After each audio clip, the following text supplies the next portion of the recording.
Ƙungiyar ƙwallon ƙafa ta Chelsea tana duba yadda za ta yi domin ɗaukar ɗan wasa Joao Felix daga Atletico Madrid bayan da batun sabon ɗan wasa da suke so su siya ya kawo musu cikas. An soke tattaunawa tsakanin Chelsea da Atletico kan cinikin ɗan wasa Dorian mai shekara 20 duk da cewa sun cimma yarjejeniya akan euro miliyan 34 a tsakaninsu a makon jiya. Tuni dai kungiyar ta Stamford Bridge ke ta ɗarin siyan ɗan wasa Omorodian bayan da take fatan ɗaukar ɗan wasan Napoli Victor Osimhen inda za ta yi musaya da Romelu Lukaku. Yanzu dai kungiyar ƙwallon ƙafa ta Chelsea na duba yadda za ta yi zawarcin ɗan wasa Joao Felix da sauran masu buga gurbin cin ƙwallaye wadda ta tattauna da wakilin Joao Felix. Kawo yanzu Chelsea ta ɗauki 'yan wasa 10 wadda ta kashe kusan euro miliyan 185 wadda ke fatan ƙarfafa kungiyar kan fara kakar bana. Joao Felix mai shekaru 24 na son koma Stamford Bridge da taka leda bayan wata 6 da ya buga mata wasannin aro a shekarar 2022 zuwa shekarar 2023. Ita ma kungiyar ƙwallon kafa ta Atletico Madrid ta siyi Joao Felix ne a mataki na 5 mafi tsada a tarihin kungiyar wadda ta ɗauko daga Benfica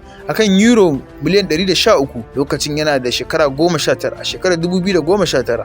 To nan ma dai dan wasa Vinicius Junior ya ce a kai kasuwa bayan an masa tayin koma Saudiyya. Vinicius Junior ya yi watsi da tayin da aka yi masa na koma gasar Saudiyya sakamakon cewa yana da burin lashe kyautar Ballon d'Or a kungiyar ƙwallon kafa ta Real Madrid a gasar La Liga. Hazikin dan wasan na Real Madrid dan asalin Brazil Vinicius Junior ya ki amincewa da tayin da aka yi masa na haɗewa da dan wasa Cristiano Ronaldo a gasar Saudiyya. Rahotanni sun nuna cewa Vinicius Junior na da burin lashe kyautar Ballon d'Or tare da kungiyar ƙwallon kafa ta Real Madrid kuma hakan ne ya hana shi amsa gwaggwaban tayin da aka yi masa. Tauraruwar dan wasa Vinicius tana haskawa a Real Madrid inda yake kan gaba wajen tallafawa kungiyar wajen lashe kofuna a gasannin La Liga da na zakarun Turai. Kungiyar ƙwallon kafa ta Real Madrid Vinicius Junior yana sanye da riga mai lamba 7 wadda ita ce lambar gwarzon dan wasan duniya Cristiano Ronaldo wanda ya lashe kyautar Ballon d'Or sau 5 yayin da Ronaldo yake shekara ta 2 a Saudiyya. Kungiyoyin kasar na kokarin kawo wani sabon hazikin dan wasa inda aka rawaito cewa wata tawagar Saudiyya ta tuntubi wakilin Vinicius game da yiwuwar ɗaukar shi.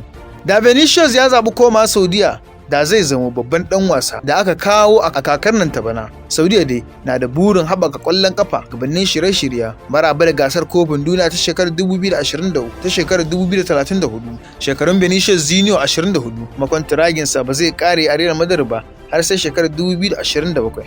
To nan ma dai kungiyar ƙwallon ƙafa ta Atletico Madrid ta kammala ɗaukar ɗan wasan tawagar Argentina mai taka leda a Manchester City Julian Alvarrez kan euro miliyan 81 kan yarjejeniyar kaka 6. Ƙungiyar da Diego Simeone ke jan ragama za ta biya euro miliyan 64.4 da ƙarin tsarabe-tsarabe da zai kai miliyan 17.1. Ɗan wasan mai shekaru 24 shine mafi tsada da Manchester City ta siyar a tarihin ƙungiyar bayan da Raheem Sterling da Chelsea ta siya akan euro miliyan 50 a shekarar 2022.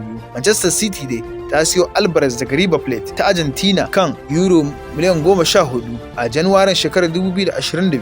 Ya lashe kofi 3 a kakarsa ta farko a ita da kofin duniya a Qatar a shekarar 2022 da kuma Copa America a shekarar 2024. Dan wasan na tawagar Argentina zai koma Spain taka leda bayan cin kwallo 36 a wasa 106 da ya buga a Manchester City. Mai rike da gasar ta Premier League ta bara kuma 4 a jere za ta fara zuwa Chelsea a wasan makon farko a babbar gasar ta mola ta Ingila a shekarar 2024 zuwa shekarar 2025. Ita ko Atletico za ta je Villarreal a karawar makon farko da La Liga a ranar 19 ga watan Agusta.